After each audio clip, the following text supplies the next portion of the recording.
Daily taste the daily. Jubilee Hills ఉప ఎన్నికకు సంబంధించి విడుదలైన ఎగ్జిట్ పోల్స్ రాజకీయ కాకరేపుతున్నాయి. ఎగ్జిట్ పోల్స్ పై బీఆర్ఎస్ కాంగ్రెస్ నేతల మధ్య సోషల్ మీడియాలో వార్ నడుస్తుంది. చాణక్య స్ట్రాటజీస్, హెచ్ఎంఆర్ జనమైన్, స్మార్ట్ పోల్, ఆరామస్థాన్ సర్వేలు కాంగ్రెస్ గెలుస్తోందని వెల్లడిస్తే, మిషన్ చాణక్య, క్యూమెగా పొలిటికల్ స్ట్రాటజీస్ బీఆర్ఎస్ గెలుస్తోందని చెప్పాయి. దాంతో గెలిచేది మేమంటూ ఇరు పార్టీలకు చెందిన సోషల్ మీడియా టీమ్స్ రచ్చ చేస్తున్నాయి. రెండు పార్టీ నేతలు సవాళ్లు ప్రతి సవాళ్లు విసురుకుంటున్నాయి.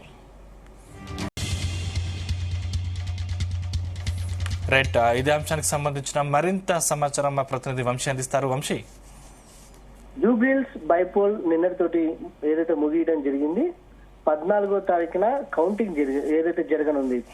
ఈ సందర్భంగా మనం చూడొచ్చు, నిన్న సాయంత్రం 6:30 తర్వాత పెద్ద ఎత్తున ఎగ్జిట్ పోల్స్ రావడం జరిగింది. ఇరు పార్టీలకు సంబంధించి అటు కాంగ్రెస్ కావచ్చు, బీఆర్ఎస్ పార్టీ కావచ్చు, ఇరు పార్టీలకు సంబంధించినటువంటి మీడియా అటు పెద్ద ఎత్తున ప్రచారం నిర్వహిస్తా ఉంది. ఈ ఎన్నికల్లో తాము గెలుస్తున్నామంటూ పెద్ద ఎత్తున ఏదైతే వారు ప్రచారం నిర్వహించినటువంటి పరిస్థితి మనం చూస్తాము. జూబ్లీహిల్స్ ఉప ఎన్నికకు సంబంధించి విడుదలైనటువంటి ఎగ్జిట్ పోల్స్ రాజకీయ కాకరేపుతున్నాయని కూడా మనం ప్రధానంగా చెప్పాలి. ఎగ్జిట్ పోల్స్ పై బీఆర్ఎస్ కాంగ్రెస్ నేతల మధ్య సోషల్ మీడియాలో వార్ నడుస్తా ఉంది. చాణక్య స్ట్రాటజిస్ట్, హెచ్ఎంఆర్ జన్మేన్, స్మార్ట్ పోల్, ఆరామస్థాన్ సర్వేలు కాంగ్రెస్ గెలుస్తుందని వెల్లడిస్తే, మిషన్ చాణక్య, క్యూమెగా పొలిటికల్ స్ట్రాటజీస్ బీఆర్ఎస్ గెలుస్తుందని చెప్పాయి. దాంతో గెలిచేది మేమంటూ కూడా ఇరు పార్టీలకు చెందినటువంటి సోషల్ మీడియా టీమ్స్ రచ్చ చేస్తా ఉన్నాయి. రెండు పార్టీల నేతలు సవాళ్లు ప్రతి సవాళ్లు విసురుకుంటున్నటువంటి సందర్భం కూడా మనకు ప్రధానంగా కనిపిస్తాం. మనం నిన్నటి నుంచి కూడా చూస్తా ఉన్నాము. అటు కొన్ని చోట్ల రిగ్గింగ్ కాంగ్రెస్ పార్టీ చేసిందని అటు బీఆర్ఎస్ పార్టీ నేతలు ఏదైతే వాపోతున్నటువంటి సందర్భం మనం చూస్తా ఉన్నాము. దాంతో పాటుగా ఇరు పార్టీలకు చెందినటువంటి నేతలు ప్రలోభాలకు గురి చేశారని ఒకరిపై ఒకరు ఈసీకి ఫిర్యాదు చేసుకుంటున్నటువంటి సందర్భం కూడా మనం చూస్తా ఉన్నాము.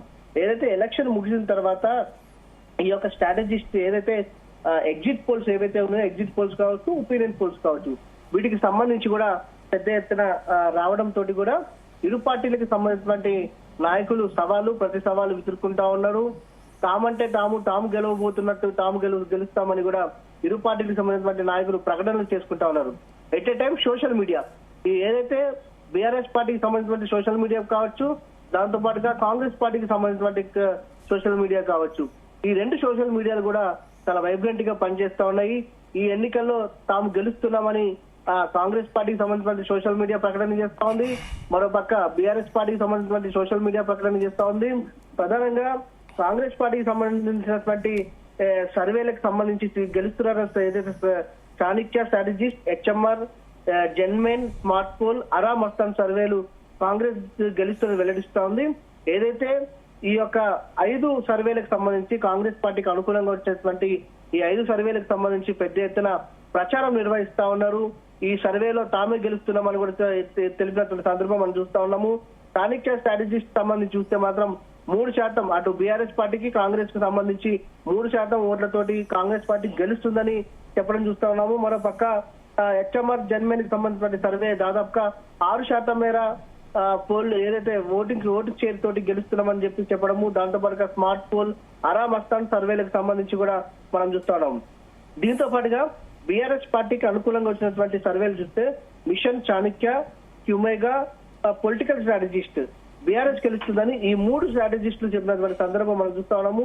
బీఆర్ఎస్ పార్టీకి సంబంధించి కాంగ్రెస్ పైన 3% ఓటింగ్ తోటి గెలవబోతుందని మిషన్ చాణక్య, క్యూమెగా పొలిటికల్ స్ట్రాటజిస్ట్ వాళ్ళు అటు ఏదైతే ఎగ్జిట్ పోల్స్ ఇవ్వడం జరిగిందో, దీనికి సంబంధించి బీఆర్ఎస్ పార్టీ నాయకులు కావచ్చు, సోషల్ మీడియా కావచ్చు, ఈ మూడింటి పైన ఆధారపడి వారు కూడా ప్రచారం నిర్వహిస్తున్న సందర్భం కూడా మనం చూస్తా ఉన్నాము.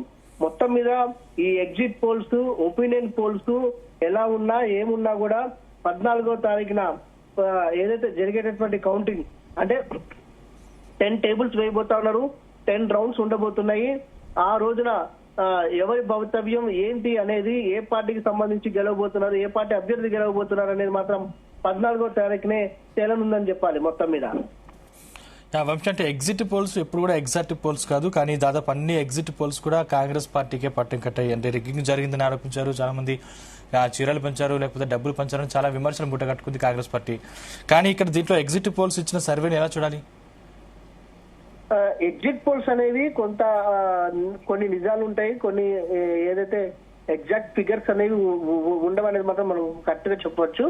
ఎందుకనంటే ఎగ్జిట్ పోల్స్ అనేవి కొంత దగ్గరగా ఉన్నటువంటి కొన్ని ఎగ్జిట్ పోల్స్ నిజంగా మారే అవకాశం ఉంటుంది, కొన్ని ఎగ్జిట్ పోల్స్ వాస్తవానికి చాలా దూరంగా ఉండేటువంటి పరిస్థితి ఉంటుంది. మనం గతంలో కూడా అనేక ఎన్నికలకు సంబంధించినటువంటి ఎగ్జిట్ పోల్స్ చూడడం జరిగింది. అందులో కూడా వాస్తవానికి దూరంగా ఉన్నటువంటి పరిస్థితి కూడా, కొన్ని వాస్తవానికి దగ్గరగా ఉండేటటువంటి పరిస్థితి కూడా మనం చూస్తా ఉన్నాం. నిన్న మొదటిగా విడుదలైనటువంటి ఎగ్జిట్ పోల్స్ లో అన్ని ఛానళ్లకు సంబంధించి కావచ్చు, అన్నిట్లో కూడా మనము చూస్తా ఉన్నాము. ప్రధానంగా కాంగ్రెస్ పార్టీకి కొంత మెరుగ్గా ఫలితాలు వస్తున్నట్టు ఇవ్వడం జరిగింది. దీంతో పాటు బీఆర్ఎస్ పార్టీకి సంబంధించి కూడా ఒక 3 సర్వేలు అనుకూలంగా ఇచ్చినటువంటి సందర్భం మనం చూస్తా ఉన్నాము. ప్రధానంగా బీఆర్ఎస్ పార్టీ చేసినటువంటి ఆరోపణ ఏంటంటే కాంగ్రెస్ పార్టీ ప్రలోభాలకు గురి చేసింది ప్రజలను, పెద్ద ఎత్తున చీరల పంపిణీ చేసింది, డబ్బు పంపిణీ చేసింది, దాంతో పాటుగా ఇతర సామాగ్రిని కూడా పెద్ద ఎత్తున ఏదైతే ప్రలోభాలకు గురి చేయడానికి పంపిణీ చేసిందని మాత్రం పెద్ద ఎత్తున ఆరోపణలు చేసినటువంటి సందర్భం కూడా మనం చూస్తా ఉన్నాము.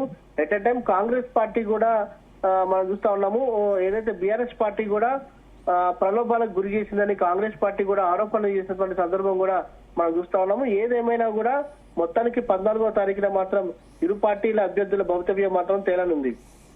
Right, thank you Vamsi.